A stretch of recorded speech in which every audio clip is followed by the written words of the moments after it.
بسم اللہ الرحمن الرحیم۔ سرزمین مکہ جہاں پر ہر طرف کفر چھایا ہوا تھا، لوگ بتوں کی پوجا کیا کرتے تھے، ریگستان اعظم دور دور تک پھیلا ہوا تھا، اسی ماحول میں اللہ کے رسول صلی اللہ علیہ وسلم بھی موجود تھے، اور لوگوں کی بت پرستی کرنے کو دیکھ کر رسول اللہ صلی اللہ علیہ وسلم بہت زیادہ غمگین ہو جایا کرتے تھے۔ نہ کسی کو پتہ تھا کہ ہمارے درمیان جو بچہ پروان چڑھ رہا ہے وہ ایک دن رسول بنے گا، وہ سارا نظام بدل کے رکھ دے گا، کفار کا کفر ختم ہو جائے گا۔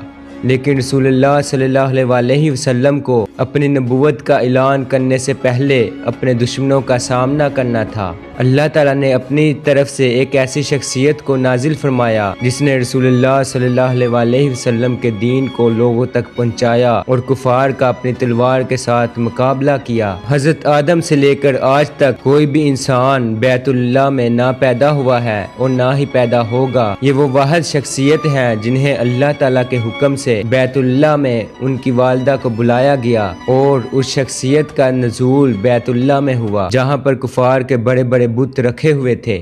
جیسے ہی ان شخصیت کا نزول ہوتا ہے تو کفار کے جو بت بیت اللہ میں موجود تھے وہ ٹوٹ جاتے ہیں۔ اسی لیے ہی اس شخص کو بت شکن بھی کہا جاتا ہے، یعنی بتوں کو توڑنے والا، کفر کے نظام کو ختم کرنے والا۔ امید کرتے ہیں آپ سمجھ چکے ہوں گے ہم کن شخصیت کے بارے میں بات کر رہے ہیں۔ ویڈیو کو شروع کرنے سے پہلے آپ سب سے درخواست ہے ہمارے چینل کو سبسکرائب کریں اور ویڈیو کو لائک کریں، کیونکہ آپ کا چینل کو سبسکرائب کرنا اور ویڈیو کو لائک کرنا ہمارا حوصلہ افزائی کرتا ہے۔ ہر طرف کفر کا سما تھا۔ 13 رجب کا دن رسول اللہ صلی اللہ علیہ وسلم اور حضرت عمران، حضرت ابو طالب علیہ السلام کے گھر سے ایک بی بی بیت اللہ کی طرف جاتی ہیں۔ کفار مکہ پریشان ہیں کہ حضرت عمران علیہ السلام کی زوجہ بیت اللہ کی طرف کیوں جا رہی ہیں، اور کچھ روایات میں ملتا ہے کہ کفار مکہ کے سردار بیت اللہ میں موجود تھے، اپنے بتوں کی پوجا کر رہے تھے کہ انہوں نے دیکھا جب بی بی فاطمہ بنت اسد بیت اللہ کی طرف بڑھی تو بیت اللہ کے ایک کارنر سے دیوار پھٹ گئی اور بی بی فاطمہ بنت اسد اس بیت اللہ کے اندر چلے گئیں۔ ہر طرف شور و گل بھڑپا ہو گیا کہ حضرت عمران کی زوجہ بیت اللہ کے اندر چلے گئی ہیں۔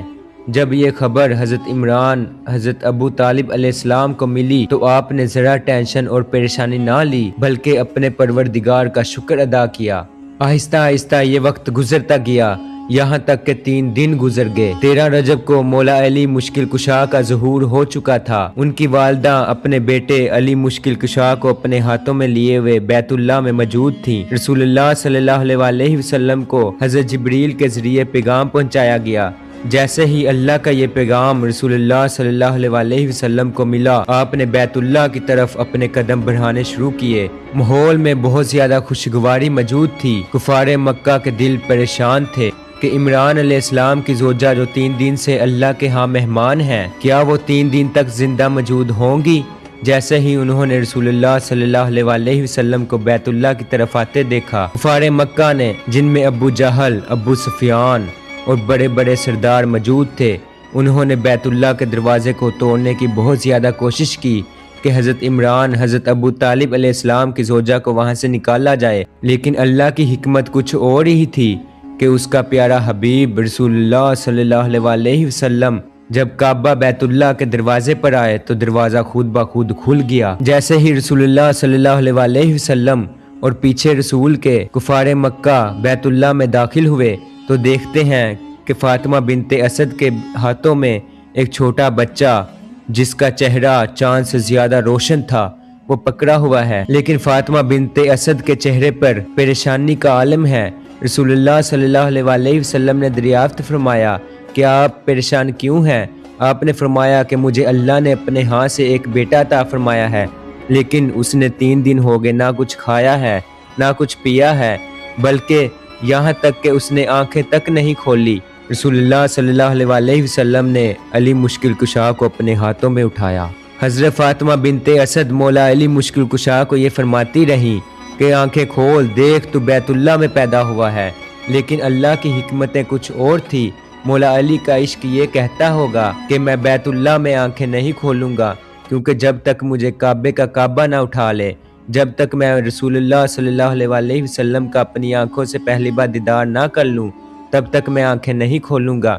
جیسے ہی رسول اللہ نے اپنے ہاتھوں میں اٹھایا تو حضرت علی نے اپنی آنکھیں مبارک کھول لی اور رسول اللہ کے چہرے کا دیدار کیا۔ رسول اللہ صلی اللہ علیہ وسلم نے حضرت علی کو گھڑتی میں اپنی زبان چوسائی۔ یہ زبان چوسنے کا وہ اثر تھا کہ رسول اللہ صلی اللہ علیہ وسلم کی جتنی دانائی تھی، علم تھا، غلوبت تھی، زمینوں آسمان کے رستے جانتے تھے، علم کا منبع تھے، علم کا شہر تھے، حضرت علی میں وہ رسول اللہ صلی اللہ علیہ وسلم کے اثرات کنورٹ ہو گئے۔ مکہ کا یہ رواج ہوا کرتا تھا، جو بھی بچہ مکہ میں پیدا ہوتا اسے بیت اللہ کے سامنے لا کے رکھا جاتا اور بیت اللہ کے اوپر سے ایک اژدھا یعنی ایک سانپ آیا کرتا تھا۔ اگر وہ اژدھا اس بچے کو ڈھنس لیتا تو اس کے بارے میں یہ مشہور ہو جاتا کہ یہ بچہ حرام زادہ ہے۔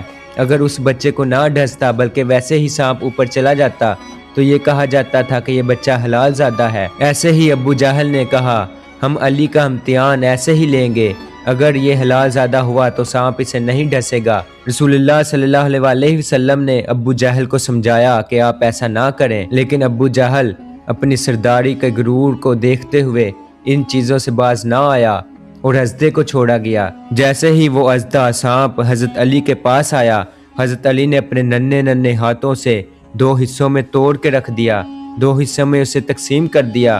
رسول اللہ نے صدا دی اللہ اکبر، اللہ اکبر، اللہ اکبر۔ اب سے حلال اور حرام کی تمیز حضرت علی کیا کریں گے۔ جو بھی علی کا نام لے کے خوش ہوگا وہ حلال زادہ ہوگا، جس کا چہرہ بگڑ جائے گا وہ حرام زادہ ہوگا۔ دوسرا مکہ کا یہ رواج ہوا کرتا تھا، رسم ہوا کرتی تھی کہ جو بھی بچہ مکہ میں پیدا ہوتا، منات بت جو مکہ کا سب سے بڑا بت مانا جاتا تھا، اس کے پاؤں کی خاک اس بچے کے چہرے پہ لگائی جاتی تھی۔ حضرت فاطمہ بنت اسد رونے لگ گئی کہ میں اپنے بچے کو اس منات بت کی مٹی نہیں لگانے دوں گی، لیکن رسول اللہ صلی اللہ علیہ وسلم یہ جانتے تھے کہ اللہ کی حکمتیں اور ہیں۔ رسول اللہ صلی اللہ علیہ وسلم نے اجازت دی۔ جیسے ہی ابو جہل منات بت کے پاؤں کی مٹی مولا علی کے چہرے پر لگانے کے لیے آگے بڑھا، علی نے اپنے ننھے ننھے ہاتھوں کو اٹھایا اور ابو جہل کے منہ پر اتنی زور سے تماچا مارا کہ روایات میں ملتا ہے کہ ابو جہل جب مکہ کی سرزمین پر چلتا تو اس کی آنکھیں اور طرف ہوتی تھی، یہ سوچتا کچھ اور تھا، یعنی اس کے چہرے کی بناوٹ ہی بدل چکی تھی۔ مولا علی مشکل کشا وہ واحد ہستی ہیں جن کی پرورش خود رسول اللہ صلی اللہ علیہ وسلم نے اپنے ہاتھوں سے کی، اور رسول اللہ کے ہاتھوں میں حضرت علی علیہ السلام خود جوان ہوئے۔ جب مکہ کے بچے کھیل و کود میں مصروف ہوا کرتے تھے تو حضرت علی رسول اللہ صلی اللہ علیہ وسلم کی خدمت میں حاضر رہتے اور رسول اللہ صلی اللہ علیہ وسلم سے دنائی سیکھتے، حکمت سیکھتے، علم سیکھتے، شجاعت سیکھتے۔ پھر اس کا ایسا اثر ہوا، اسی علم نے، اسی شجاعت نے، اسی دنائی نے کفار مکہ کو حضرت علی کے آگے گھٹنے ٹیکنے پر مجبور کر دیا۔